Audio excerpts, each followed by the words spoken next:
Bismillahirrahmanirrahim. Assalamu alaikum, dear students. This is short syllabus of applied chemistry of CH 132 for electric and electronic technology.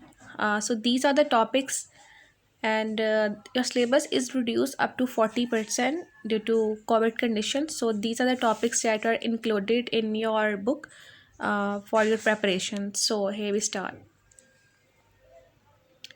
First chapter is introduction, and in this chapter you will study the scope and significance of the subject, orientation with reference to technology, and the term used and units of measurement in the study of chemistry. यानी आपने इस chapter में chemistry की significance और scope को cover करना है, chemistry का रिलेशनशिप क्या होता है विद टेक्नोलॉजी, और टेक्नोलॉजी डिफरेंट टेक्नोलॉजीज़ इसमें आ जाती हैं जो मैंने आपको ऑलरेडी फर्स्ट लेक्चर में जो था वो बताया था।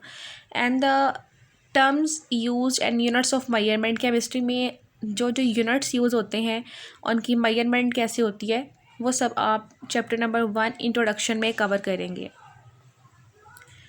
Second one is fundamental concepts of chemistry, chemistry में जो बुनियादी कॉन्सेप्ट्स यूज़ होते हैं वो आप इस चैप्टर में कवर करेंगे। So these are some topics that you will study in this chapter is symbols, valencies, radicals, formulas, chemical reactions and their types.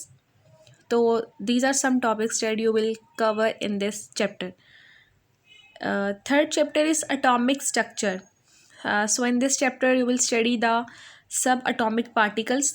Atom के जो पार्टिकल्स होते हैं उन्हें सब अटोमिक पार्टिकल्स कहते हैं और इनके बारे में स्टडी करेंगे। And what is Bohr's atomic model, atomic structure के बारे में डिफरेंट मॉडल्स जो थे वो प्रेजेंट किए गए थे, जिनमें से एक मॉडल आपने स्टडी करना है and that is Bohr's atomic model. Third chapter is chemical bond, and in this chapter you will study the nature of chemical bond, electrovalent bond with example, and electrovalent bond is ionic bond. Ionic bond को हम कहते हैं electrovalent bond, इसकी different examples आप करेंगे। Covalent bond किसे कहते हैं, पोलर कोवलेंट बॉन्ड क्या होती है, similarly non polar covalent bond, sigma bonds कैसे बनती हैं, क्या होती हैं, एग्जांपल्स इनकी, पाई बॉन्ड क्या होती है, कैसे बनती हैं, and also their examples. So these are some topics that you will cover in this chapter.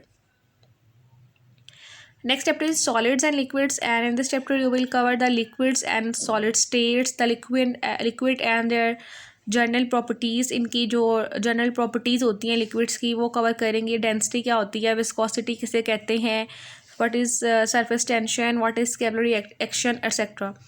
सो ये टॉपिक्स आप इसमें कवर करेंगे। The next chapter is water, and in this chapter you will cover the chemical nature and properties, यानी इसके reactions होते हैं different, वो cover करेंगे, इसकी खसूसियात क्या होती हैं, एंड व्हाट आर इम्प्योरिटीज़, जो इम्प्योरिटीज़ वाटर में होती हैं वो, and what is hardness of water, जिसमें इसकी types, causes and removal is also included. Next one is acid, bases and salts. Definition with examples you will cover in this chapter. Their properties, इनकी properties क्या हैं, their strength, basic character जिसे हम basicity कहते हैं, and acidic character that is called acidity. The next chapter is oxidation and reduction. So in this chapter you will cover the process with example. Oxidising agents किसे कहते हैं, reducing agents किसे कहते हैं, ऑक्साइड्स क्या होते हैं, उनकी क्लासिफिकेशन। तो so these are some topics in this chapter. The next chapter is nuclear chemistry, और न्यूक्लियर केमिस्ट्री जो है basically this is related with the nucleus, तो ऑलरेडी आपको बताया था इस बारे में। तो इस चैप्टर में आप कवर करेंगे व्हाट इज़ इंट्रोडक्शन, इंट्रोडक्शन क्या होता है, व्हाट इज़ रेडियो एक्टिविटी, और रेडियो एक्टिविटी में आपने अल्फ़ा बीटा गैमा रेस के बारे में,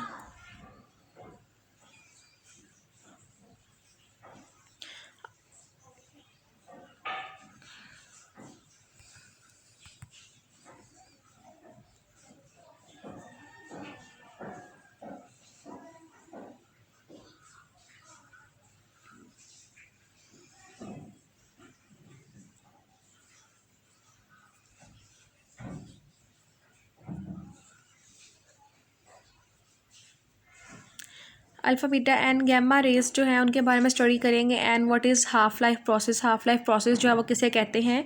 you will study these all topics in nuclear chemistry. Next chapter is alloys, and in this chapter you will study the introduction with need, their preparation, कैसे preparation की जाती है alloys की, इनकी properties है। इसी तरह नेक्स्ट चैप्टर है कुरैयन। कुरैयन में आपने इसका इंट्रोडक्शन करना है, इनकी कॉजेज़ क्या होती हैं, वजूहात क्या होती हैं, और कितनी टाइप्स की जो है वो कुरैयन होती है। You will study about this. The next chapter is electrochemistry, और इलेक्ट्रोकेमिस्ट्री में आपने आयनाइजेशन देखनी है कैसी होती है, और एक थेरी है that is Arrhenius theory of ionisation. And the next one is electrolytes क्या होते हैं, और इलेक्ट्रोलाइट्स को यूज़ करते हुए हमें प्रोसेस किया जाता है जिसे हम इलेक्ट्रोलिसिस कहते हैं। So you will study about these topics in this chapter.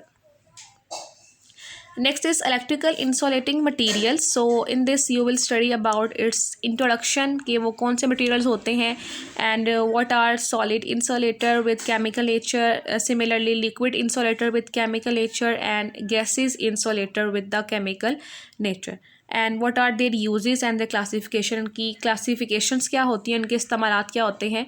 आप इन topics को electrical insulating materials वाले chapter में cover up करेंगे। The next chapter is semiconductors, and in this chapter you will cover its introduction only, and atomic structure of silicon and germanium. So these are two topics of this chapter. Next, the last chapter is etching process.